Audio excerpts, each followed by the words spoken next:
Hola y bienvenidos al primer episodio de Arquitectos del Terror. Yo soy Patricio Hernández Borjas y el primer episodio se titula como La ingeniería del miedo, el legado de King y la visión de Wan. El horror moderno no se basa únicamente en los monstruos o sustos repentinos. Gran parte del miedo en el cine, la literatura actual, se construye mediante tensión psicológica, atmosférica incómodo y conexión emocional con los personajes. El terror funciona porque hace que el público sienta que algo está mal incluso antes que ocurra algo visible.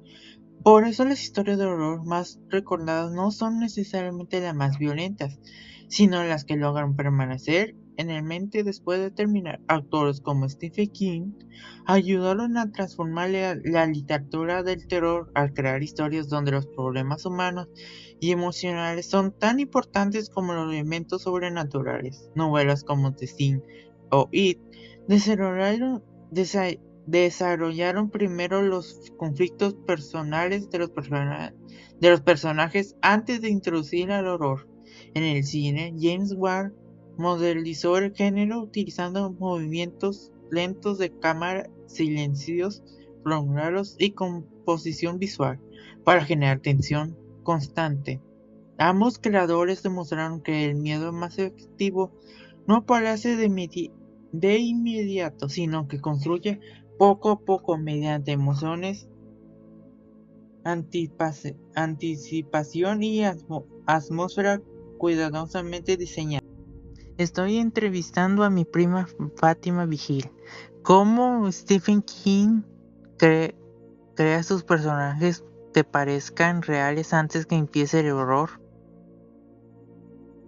Si algo define mucho el estilo de Stephen King, es su capacidad para crear personajes sumamente humanos. Su truco está en que los sitúa en escenarios de vulnerabilidad, como por ejemplo el aislamiento, la culpa o la violencia familiar, mucho antes de introducir el elemento fantástico.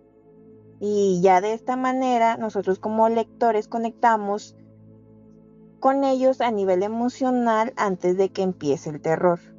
A Stephen le gusta construir la cotidianidad con calma para que cuando el horror finalmente explote, el impacto sea mucho mayor. Como por ejemplo en Carrie, el miedo real nace de la humillación y el maltrato psicológico que sufre la protagonista, dejando lo sobrenatural como consecuencia al dolor acumulado que siente. O en It, donde Pennywise no es más que la personificación de los traumas infantiles.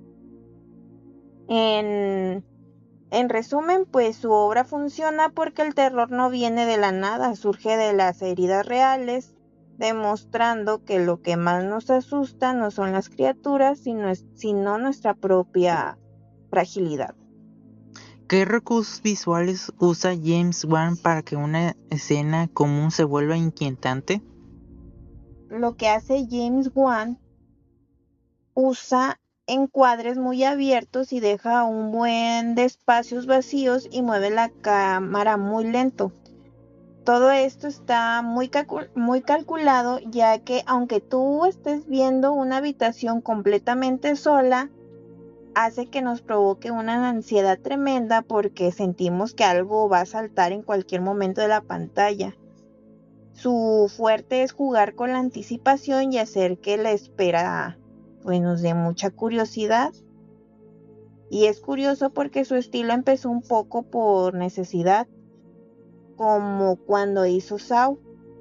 Como no tenían tanto presupuesto ni material, tuvieron que resolver las cosas en la edición y con tomas medio improvisadas, lo que terminó dándole a la película esa vibra tan incómoda, sucia y agresiva, ya que después cuando hizo El Conjuro, él evolucionó mucho y se fue por un terror más de atmósfera que mueve la cámara muy despacio para obligarte a ti como espectador a escanear el cuadro buscando el peligro.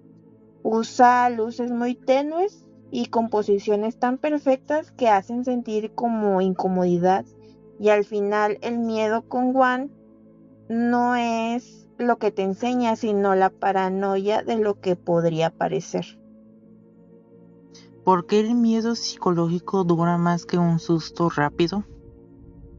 Bueno, para poderlo entender fácil, un susto repentino genera una reacción física inmediata, pero desaparece casi al instante. En cambio, el miedo psicológico dura mucho más porque pone a trabajar a tu mente, te obliga a interpretar señales, anticipar amenazas y rellenar pues los huecos de nuestra propia imaginación. Ahí está el ejemplo de Stephen King, que construye el terror a partir de conflictos internos y situaciones humanas tan reales que el miedo no se queda atrapado en el elemento sobrenatural, sino que se conecta con nuestras propias emociones. Muchas veces ni te acuerdas del monstruo, pero te acuerdas perfecto de la incomodidad que sentiste. Con James Wan pasa casi lo mismo. En el cine, él dilata el tiempo antes del susto usando el silencio y el vacío para generar una ansiedad constante. Al final, el miedo psicológico es mucho más efectivo que la violencia explícita, porque no te da respuestas, te deja ideas, imágenes rodando en la cabeza mucho después de terminar la historia. ¿Por qué un trauma humano se puede convertir en una historia de horror? Para mí, la clave importante para convertir un trauma real en una historia de horror es usar lo sobrenatural como un espejo de ese dolor, que es de la culpa o del sufrimiento emocional, ya que carga el personaje. Stephen King es el maestro en esto. El monstruo o el fantasma nunca aparecen de la nada. Siempre se enganchan de un conflicto humano que ya existía. Como por ejemplo Mira Carey, el verdadero horror no es que tenga telequinesis, sino la humillación en la escuela y el abuso psicológico en su casa. Sus poderes son solo la forma en que explota toda esa rabia y aislamiento acumulados. Como en The Shining, que pasa lo mismo. El miedo real viene del deterioro mental de Jack y de cómo se va rompiendo su familia antes de que el hotel haga cualquier cosa sobrenatural. Y pues al final lo que asusta no es el monstruo en sí, sino lo que ese monstruo saca a la luz, que es el miedo, el rechazo, el abandono o la inseguridad. Por eso el terror funciona, porque deja de ser una fantasía rara y se convierte en algo que puedes sentir perfectamente real. ¿Por qué Stephen King y James Wan sigue siendo tan influyente en el género del horror? Al final del día, King y Wan siguen siendo los reyes del género porque entendieron lo más importante, que el terror solo funciona si se siente humano y cercano. Por el lado de Stephen King, pues su gran aporte es que combina el miedo a lo sobrenatural con problemas emocionales que cualquier persona ha sentido. Sus personajes no son superhéroes, son personas rotas y vulnerables que terminan en situaciones extremas. Y James Wan vino a hacer algo muy parecido, pero en el cine actual, renovando el género a atención visual, juegos con el sonido y mucha atmósfera. Logró que Saw fuera un fenómeno mundial con poquísimo presupuesto y luego lo armó todo un imperio como lo hizo con El Conjuro. Lo genial es que ambos usan la misma forma ganadora de personajes con los que conectas tensión que va subiendo poco a poco y un control total del ambiente. Siguen siendo tan influyentes porque nos demostraron que el horror de verdad no se trata de aventarte monstruos o sangre a la pantalla, sino de meterse con nuestra propia mente y mantenerte en una anticipación constante.